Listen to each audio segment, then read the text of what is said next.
Ngibingelele kini nonke enizobuka lo mfaniswano noma lo mbukiso bhanyabhanya. Kahle kahle ngifuna ukuphendula wena mfowethu obuze lo mbuzo ukuthi ngibheke kancane le email uthi kuyiqiniso kangakanani ukuthi ebuNazaretheni izingoma zangaphandle azihlatshelelwa ngoba ukubona makushaya uthando nabagcotshwa beyihlabelela. Okay.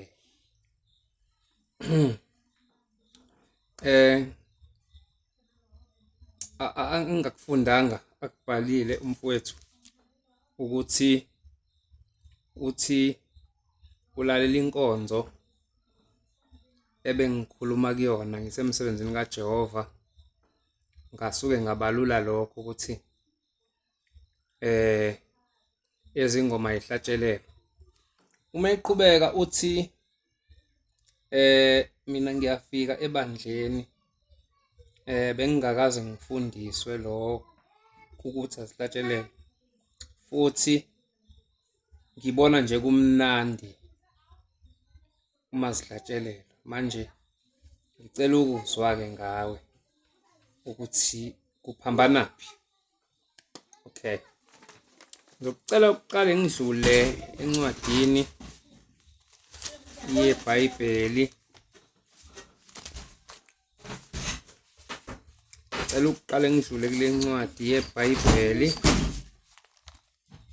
ukuze sibonisane ukuthi ngikuthatha kokunye. Kwakukhuluma kuJesu la uthi ningathi ngizokuchitha umthetho nabaprofethi, angizange ukuchitha ngizokugcwalisa. Ngiqinisile ngithi kini kungakadluli izulu nomhlaba, kungedluli icashana lalinye noma ibalana lalinye lomthetho kuze kwenziwe konke. Owephula ube munye wale miyalo emncinyane aphinde afundise abanye okunjalo, uyakuthiwa mncinyane embusweni wezulu. Kepha oyenzayo le miyalo ayifundise nabanye, lo uyakuthiwa omkhulu embusweni wezulu.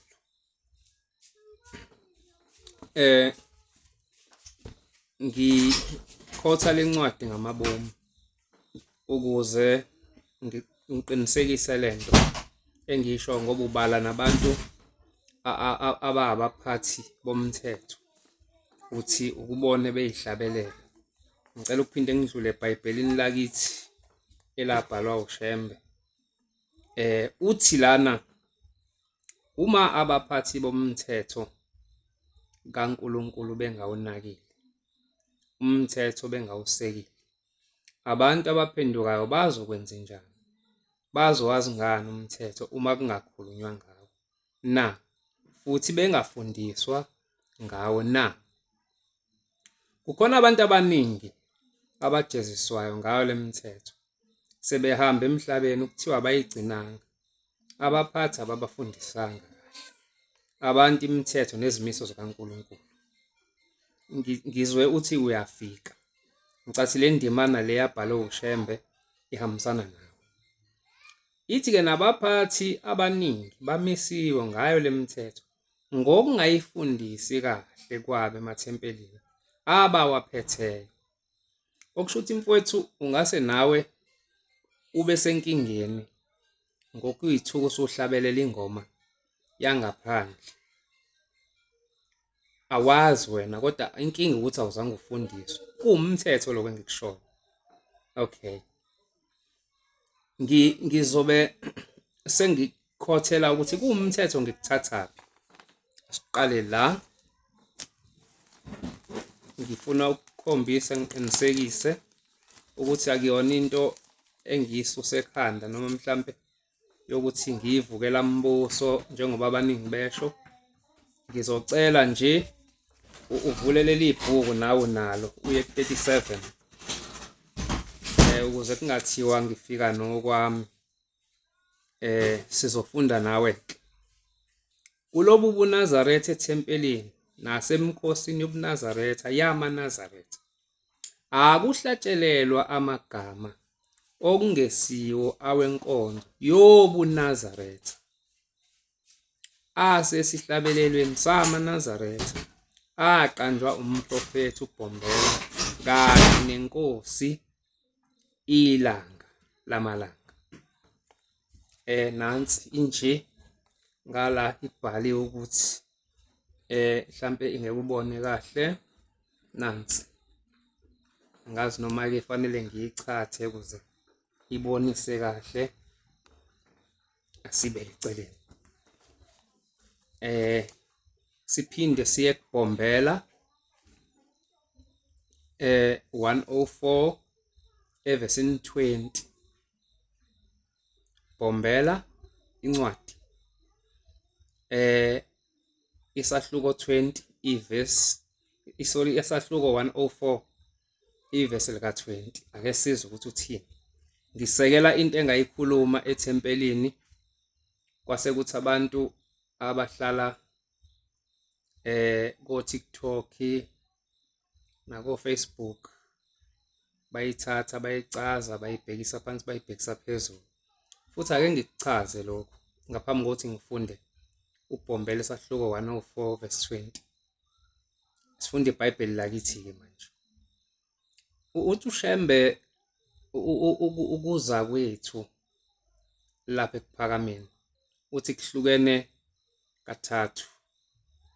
Uthi khona umuntu olethwa uyena, aphinde athi khona umuntu olethwa abantu bakubo kuleli bandla. Yena-ke lo lethwa yena usuke emthandela izulu. Athi khona lo lethwa abantu bakubo ngoba bese sigodini sosizi sekwenziwe izivumelano yena nabo ukuthi ukuze niphume kulesi sigodi sosizeni kuso akube khona umuntu ozonikhonzela lapha ekuphakameni. Uthi-ke okokugcina khona umuntu olethwa uSathane kuleli bandla. Uthi lowo muntu olethwa uSathane niyombona ngokuthi into eyoqanjwa uyena uyoyiqamba namhlanje kosa isigcwele umhlaba wonke.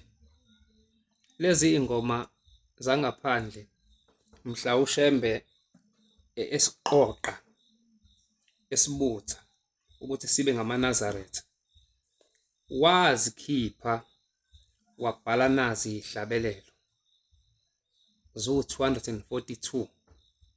Wathi bantabami niyothi manikhonza nidumisa mina aniyokuhlabelela noma yini niyokhetha eyodwa kulezi ingoma kodwa nazo zihlukene. Khona ezimiselwe injabulo, khona ezimiselwe ukuhamba komuntu, khona ezihlatshelelwa mangabe kunenywe, khona ezihlatshelelwa mangabe kukhothema inkosi. Wazihlukanisa wathi kodwa manidumisa uNkulunkulu izihlabelelo ezingcwele ezikhona nje ezulwini zila. Ngingakawufundi umthetho kaBhombela ngizokhotha ngoba ngiyakhotha. Ngenzela nina sengikhuluma nani nina enisaphenduka enifikayo kuleli bandla ngoba nina nisewumthabathi othambile ekusatshaleka kuwo. Ngelinye ilanga umfundisi thizeni wahlabelela ingoma ebuhleni kukhona inyanga yezulu ingakhothama. Uthi ilanga nenyanga nomqali wendlela wingcwele simabade. Yasukuma inkosi inyanga yezulu yashaya itafula. Seziphelile yini lezi ingoma ezisesihlabelelweni nanje obuthi uhlabelela leyo ngoma? Akazange uzophendula thina. Yayikhomba kona ukuthi kahle kahle ushaya isikhala mangabe ehlabe kodwa kwakuwumgcojwa njengoba adusho. 2 emva kwenkosi inyanga yezulu inkosi uThixo umshayi wophiyano thizeni kwathi ngo-2010 imbumbulu ijwayele ukuya-ke makukho isimo siyokotha inkosi.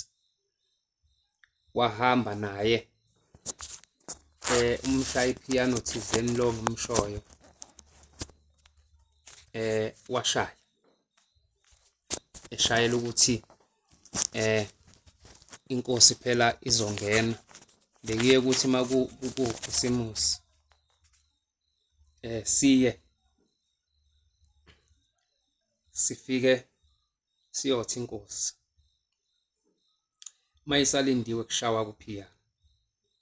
Washaya ingoma ethi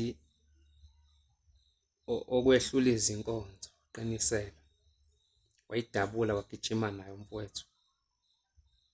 Kwaqhamuka inkosazana thizeni ogama layo kwakuthiwa uKhumbu, iphethe isicephu kanje.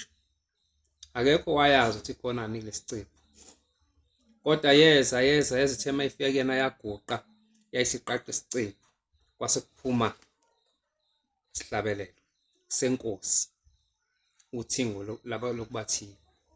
Wayesesicosha usisi uKhumbu, wathi ithe inkosi angikunike la, uvule lesihlabelelo sishayayo.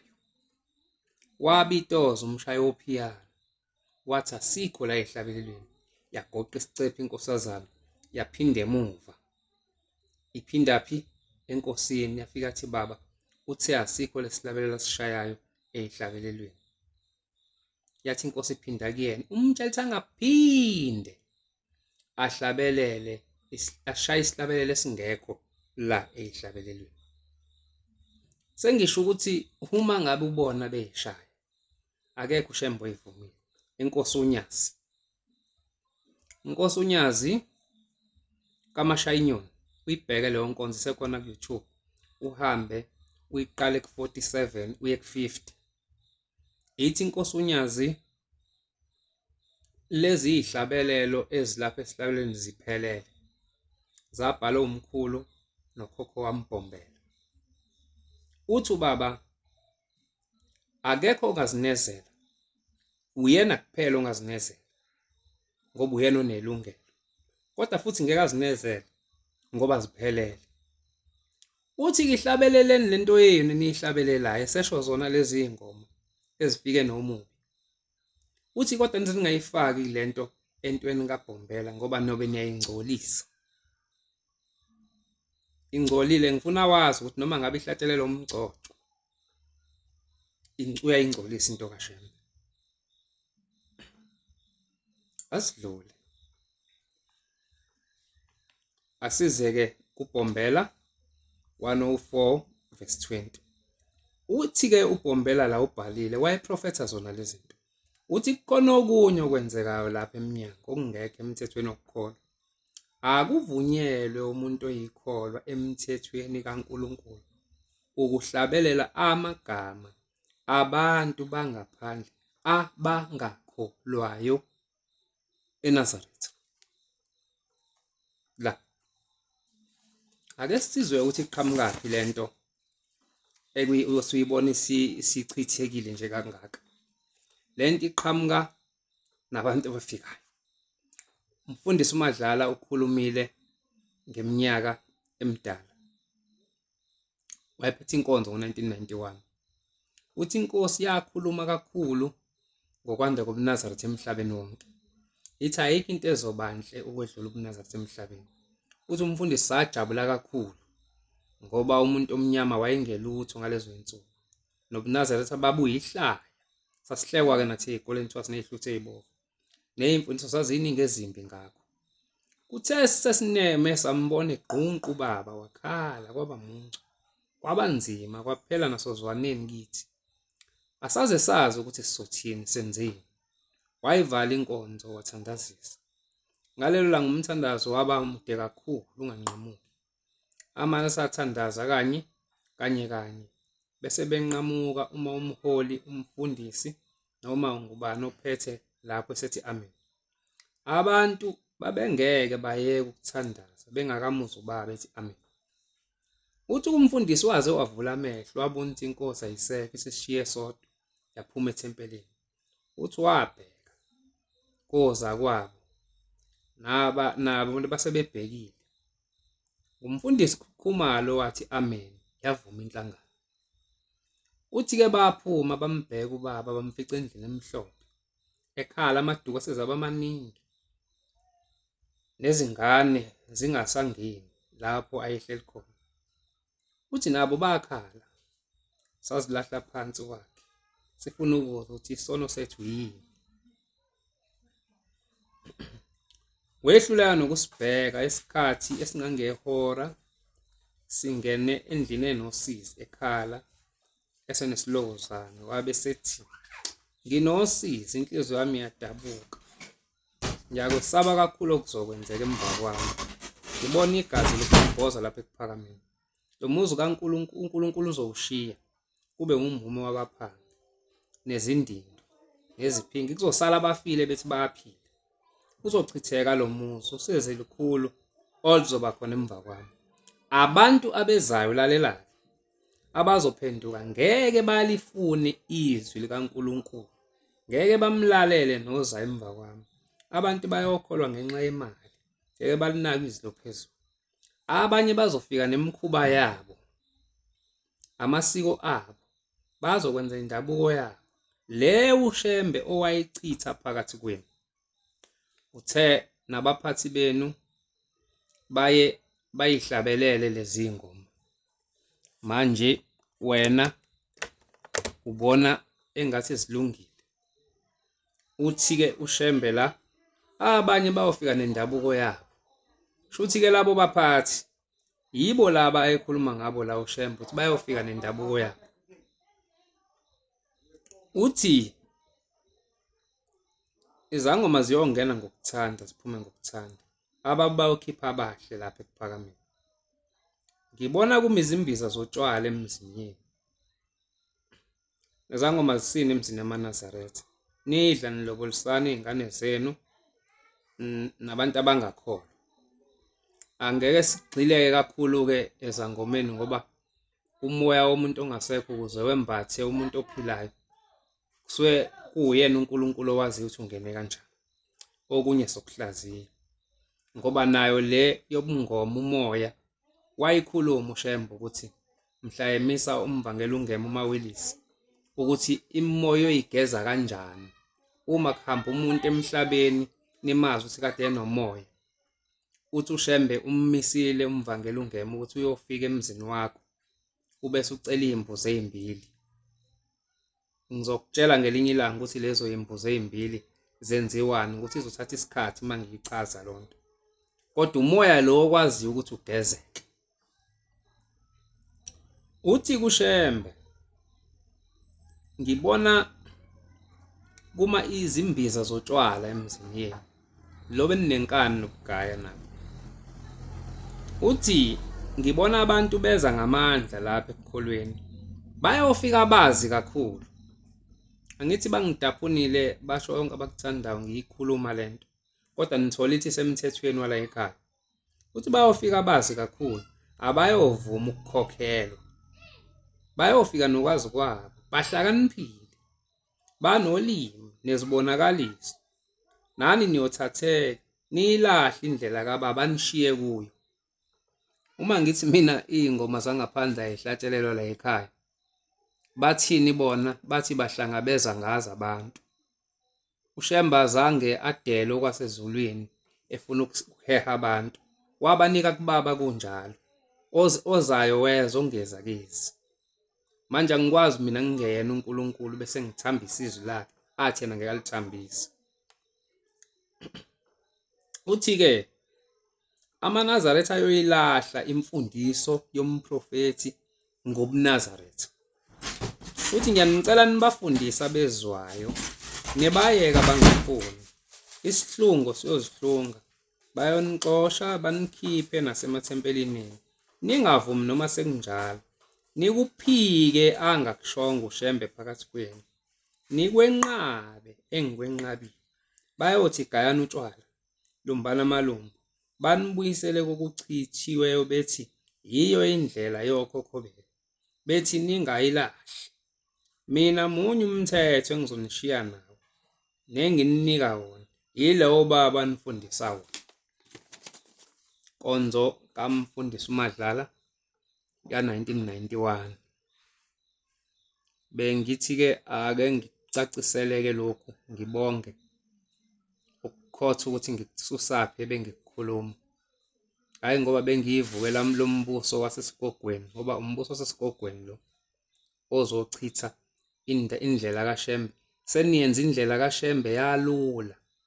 Khona ividiyo nje kade itrenda kushaya uthando betshikiza omama benza yonke into le. Uthi okhomentayo sekulula ukusonta kwaShembe ngoba sekudanswa imidanso. Nathi sesingaya khona. Nisehlisile isithunzi saleli bandla. Kodwa kukhulunyiwe-ke ngani 1991 uma dlala efaka iNkosi Ilanga ukuthi yakhala yathi. Uma ufuna ukuphuma lapho zama ukufuna indlela kaShembe ubuyele. Noma nenza inkonzo kaMahlukanandlela, uyazi uma wenza inkonzo kaMahlukanandlela liyaphela uthando lezinto obuzithanda ezingafuni ezulwini. Ubona nalabo bashothi nibukela kubo nje uma ngase uhlale nabo phansi la benibukela kubo makuchitha umthetho kaNkulunkulu, ubabuze ukuthi bayenza inkonzo kaMahlukanandlela, bayokutshela ukuthi cha abayenzanga. Ake ngicela-ke niwubuke lo mbukiso, ningithuke nini enithukayo. Kodwa-ke uma ngihlukanisa ukuza kwethu kathathu ukuthi khona olethwa noWusathane la, abasezulwini abalandwe uShembe ukuze bangene kule nkolo nabalethwayo abantu bakubo bayagcina amasiko nezinto abalethelwe zona la, ngeke bangithuke. Kodwa laba besithathu abalethwe uSathane vele lokudla kuyobabinda ngoba kukona okwasesigogweni okwasezulwini. Vele-ke sizobulawa ngoba iqiniso alifuneki. Bengidlulisa lokho-ke ukuthi-ke nikwazi ukuthi ngangikuthathaphi. Ngiyabonga.